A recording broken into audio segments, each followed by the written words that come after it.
Latihan tugas membuat video dengan Canva by Dr. Randa D5 Sitanggang dari SMA Negeri 5 Batam.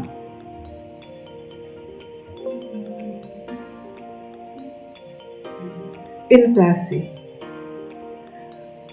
Pada pertemuan ini kita akan membahas pengertian inflasi, faktor pendorong terjadinya inflasi, kemudian jenis-jenis inflasi, serta bagaimana cara mengatasi inflasi. Nah, untuk membahas materi ini, Ibu mau kalian semua membaca literasi. Ibu kasih waktu kurang lebih 15 menit. Terhitung mulai sekarang. Silakan.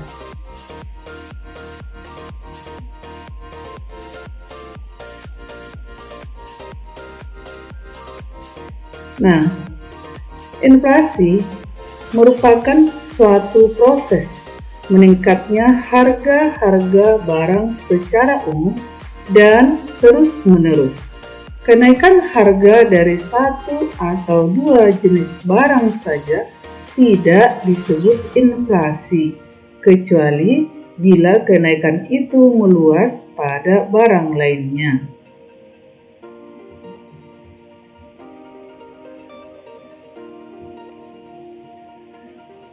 Yang kedua, faktor pendorong terjadinya inflasi.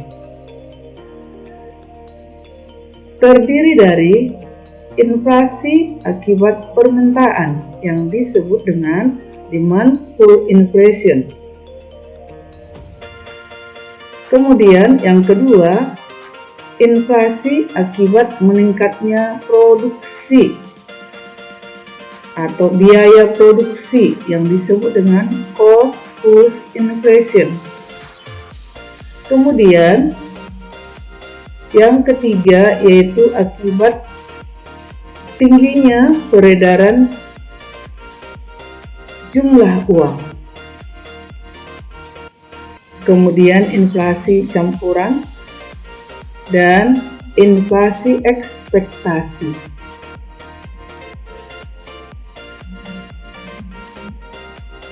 Jenis-jenis inflasi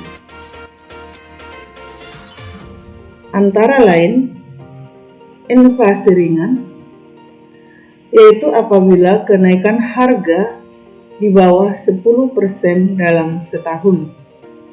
Hal ini masih dipandang biasa-biasa saja, jadi no problem dalam inflasi ringan. Yang kedua, inflasi sedang. Apabila kenaikan harga di antara 10% sampai 30% dalam setahun.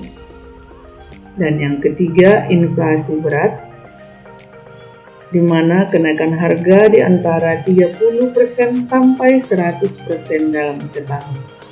Sedangkan yang keempat yaitu hyperinflasi atau inflasi tak terkendali, hyperinflation ya, di mana kenaikan harga di atas 100% dalam setahun.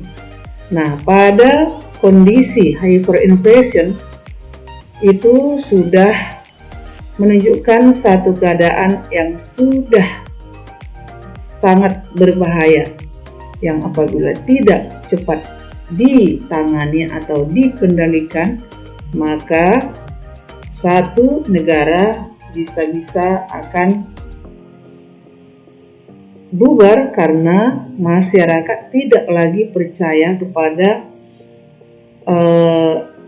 pemerintah.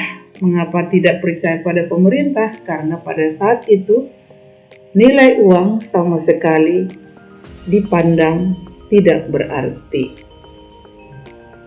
Next, cara mengatasi inflasi. Ada 3 cara dalam mengatasi inflasi. Yang pertama dikenal dengan melalui kebijakan moneter, di mana kebijakan moneter bertujuan untuk menjaga stabilitas ekonomi dengan langkah-langkah yang fokus di bidang keuangan. Ada 7 wujud kebijakan moneter, antara lain: Number 1, penetapan persediaan kas. 2, diskonto. 3, operasi pasar terbuka. 4, menghemat pengeluaran pemerintah. 5, menaikkan tarif pajak. 6, menambah jumlah barang di pasar. And 7, menetapkan harga batas atas atau sering disebut dengan harga eceran tertinggi yang disingkat dengan HET.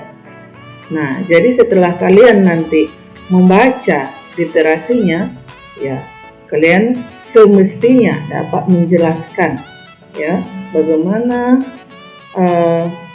cara pemerintah mengatasi inflasi dengan penetapan persediaan kas, diskonto, operasi pasar terbuka, dan seterusnya. Kemudian, cara yang kedua yaitu dikenal dengan kebijakan fiskal.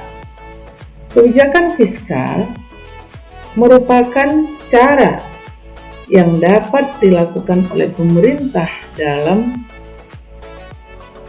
kebijakan fiskal. Yang kedua dikenal dengan kebijakan fiskal. Kebijakan fiskal merupakan cara yang dilakukan oleh pemerintah dalam mengatasi inflasi. Kebijakan fiskal berkaitan dengan penerimaan dan pengeluaran dari anggaran pemerintah. Adapun instrumennya antara lain: 1. meningkatkan tarif pajak. 2. mengurangi pengeluaran pemerintah. 3. melakukan pinjaman. Dan yang ketiga, kebijakan mengatasi inflasi itu adalah kebijakan non-moneter dan kebijakan non-fiskal. Nah, selain menggunakan kebijakan fiskal dan kebijakan moneter, pemerintah juga bisa menggunakan kebijakan non-fiskal dan juga non-moneter. Kebijakan non-fiskal dan non-moneter ini dapat dilakukan dengan beberapa cara. Antara lain, yang pertama, menambah hasil produksi. Yang kedua, mempermudah masuknya barang impor. Ketiga, menstabilkan pendapatan masyarakat. Keempat, menetapkan harga maksimum. Dan yang kelima, mengawasi distribusi barang dan jasa. Oke, baiklah kelas. Sampai di sini dulu jumpa kita kali ini. Ibu harapkan minggu depan kalian semua sudah ready untuk kita adakan tanya jawab ataupun presentasi materi dari inflasi. Support me with subscribe, like this video and share. Thank you for watching and see you later. Bye.